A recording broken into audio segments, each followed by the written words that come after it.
చూడాలని.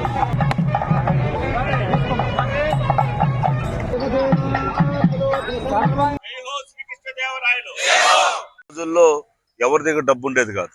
ఆ రోజుల్లో చెరువులు కాలువలు కూడా లోడించి అప్పట్లో శ్రీకృష్ణదేవరాయలు శ్రీకాళహస్తికి ఉన్న సంబంధాలు ఆ రోజు తిరుమలకి కాళహస్తికి ఈ రోజు ఇంత పెద్ద గోపురం కట్టి కొన్ని కారణాల వల్ల మనం రాజకీయంగా అది కూడా రాజకీయం అంటారు.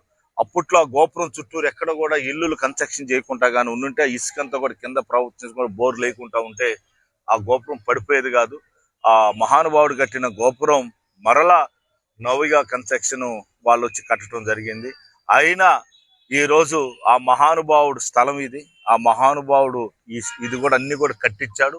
ఆయనకి తరతరాలు ఆయన పేరుండిపోయినట్టుగా ఆయన్ని ఇక్కడ ఈరోజు భూమి పూజ చేయటం మా చైర్మన్ గారు, అదేవిధంగా బోర్డు మెంబర్లు, అదేవిధంగా కాళహస్తి ప్రజలు అందరూ కలుసుకొని ఈరోజు ఈ కార్యక్రమం ముందుకు వచ్చిన దానికి మరొకసారి చైర్మన్ గారికి, అదేవిధంగా ప్రజలందరూ కూడా శ్రీకృష్ణదేవరాయలు మన కాళహస్తికి ఆ రోజు చేసిన త్యాగాన్ని మరలా మనం విగ్రహం రూపంలో ఇక్కడ స్థాపించాలని అనుకోవటం మా అందరికి కూడా సంతోషంగా ఉంది. చాలా మంది కూడా అంటారు రాజకీయ నాయకులు రకరకాలు.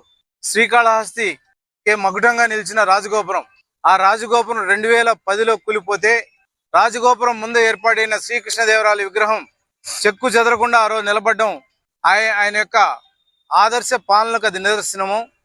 అయితే 2010 నుంచి అనేక మంది పాలకులు వచ్చినా కూడా ఇక్కడ శ్రీకృష్ణదేవరాయల విగ్రహం ఏర్పాటు చేయాలన్న తలంపే వాళ్ళకి రాకపోవడం, మా యొక్క శాసనసభ్యుడు బిఎఫ్ మసూరెడ్డి గారు రాజగోపుర నిర్మాణాన్ని జరిపిన నవీగా కన్స్ట్రక్షన్ వారితో సంప్రదించమని నాకు తెలియజేస్తే వారిని కోరిన వెంటనే 580 కిలోల కాంస్య విగ్రహం ఇక్కడ కృష్ణదేవరాయల విగ్రహం 10-15 రోజులు ఇక్కడికి రాబోతుంది. ఈ విషయాన్ని చాలా స్పష్టంగా చెప్పదలుచుకుంటున్నాం. ఎంచేదంటే ఒక విజన్ అనేది ఉండాల. ఒక పట్టణానికి కానీ ఒక నియోజకవర్గానికి కానీ ఒక విజన్ ఉండాల. ఇక్కడ ఏది లోపిస్తా ఉంది, ఏది మనకు అవసరము అనే యొక్క ఆలోచన రావాలి. ఏదైనా ఒక చిన్న గోడను కూల్చేస్తే ఆ గోడలో కూడా నిధులు ఉన్నాయి, గోడలో కూడా లక్ష్మీ విగ్రహాలు ఉన్నాయని చెప్పి తప్పుడు సమాచారాలు చెప్పే నాయకులకి అక్కడ ఒక చిన్న నిదర్శనం ఉంది. అక్కడ మనకు శంకరముని కాంప్లెక్స్ ఉంది, ఇక్కడ శంకరముని మఠం ఉంది. ఆ శంకరాచార్యుల యొక్క విగ్రహం అత్యంత అద్భుతమైన విగ్రహం, 2 చేతులు లేని విగ్రహాన్ని అక్కడ చూసాం. అక్కడ ఎన్ని నిధులు దోచుకున్నారో, ఏ విధంగా దోచుకున్నారో, వారందరూ ఇప్పుడు ఏ స్థితిలో ఉన్నారో యావత్ ప్రజానీకానికి అంతా తెలుసు మనకు. వాటన్నిటినీ కూడా వాటన్నిటినీ రాజకీయాలు చేయకుండా ఉండాలనుకుంటే ఏ చిన్న విషయాన్ని కూడా దేవాలయం మీద కేసేస్తే ఏమని అర్థం? దేవుడి మీద కేసేసినట్టు. ఇప్పుడు ఎవరైతే దేవుడి మీద కేసేయాలనుకున్నారో వారికి ఎటువంటి క్షమాపణ అనేది ఉండదు దేవుడి దగ్గర. ఆ యొక్క ఫలితం ఏ విధంగా ఉంటుందనేసి 2024 ఎలక్షన్లో తెలుస్తాయి ఆ ఫలితాలు కూడా. ఒకటే చెప్తున్నాం, ఈ రోజు ఒక 15 రోజుల్లో ఏర్పాటు చేసుకోబోతున్నాం. ఇప్పుడు కూడా చెప్తున్నాం అందరికీ మా ఆహ్వానం ఇదే.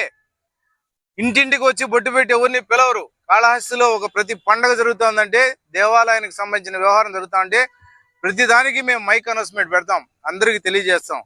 దానికి కూడా ఇంటింటికి వచ్చి పిలిచే పరిస్థితులు లేవు. ఒక్కటి మాత్రం గుర్తుపెట్టుకోవాలి, ఈ యొక్క కాళహస్తి కాన్స్టిట్యుయెన్సీలో 40 ఏళ్లలో ఏ రాజకీయ నాయకుడు జరపని అభివృద్ధిని, విజన్ ని మా యొక్క పార్టీ వైఎస్ఆర్ కాంగ్రెస్ పార్టీ నాయకత్వం బిఎఫ్ మసూరెడ్డి గారితో మేము సాధిస్తున్నాం.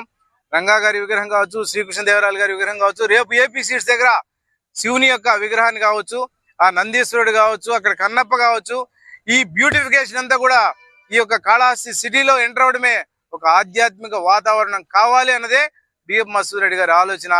ఇక్కడ ప్రజల్లో కూడా ఆధ్యాత్మిక వాతావరణం ఉండాలన్న ఆలోచనతోనే ఈ యొక్క సిస్టమ్ డెవలప్ చేస్తున్నాం. కాబట్టి వీటన్నిటినీ కూడా సహృదయంతో అందరూ ఆలోచించాలా.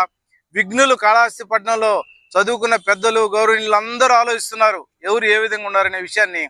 వాటన్నిటిని కూడా గుర్తుపెట్టుకోవాలని చెప్పి అందరికీ మరొకసారి హృదయపూర్వకంగా ఇదే మా ఆహ్వానంగా తెలియజేస్తాం. డేటు సమయం తెలియజేస్తాం.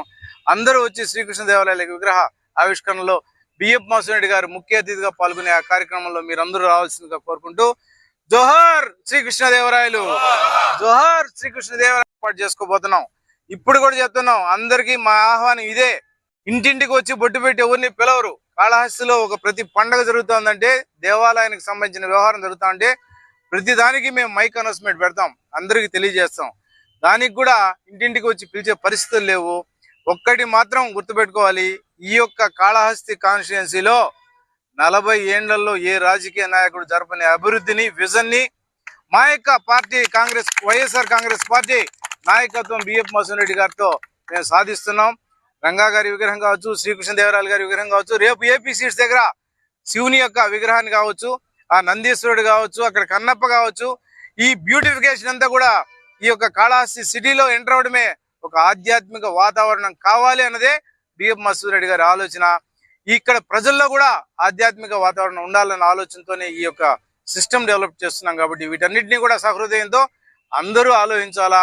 విఘ్నులు కాళహస్తి పట్టణంలో చదువుకున్న పెద్దలు, గౌరవనీయులు అందరూ ఆలోచిస్తున్నారు ఎవరు ఏ విధంగా ఉన్నారనే విషయాన్ని. వాటన్నిటిని కూడా గుర్తుపెట్టుకోవాలని చెప్పి అందరికీ మరొకసారి హృదయపూర్వకంగా ఇదే మా ఆహ్వానంగా తెలియజేస్తాం. డేటు సమయం తెలియజేస్తాం. అందరూ వచ్చి శ్రీకృష్ణ దేవాలయాల విగ్రహ ఆవిష్కరణలో బిఎఫ్ మసూన్ రెడ్డి గారు ముఖ్య అతిథిగా పాల్గొనే ఆ కార్యక్రమంలో మీరందరూ రావాల్సిందిగా కోరుకుంటూ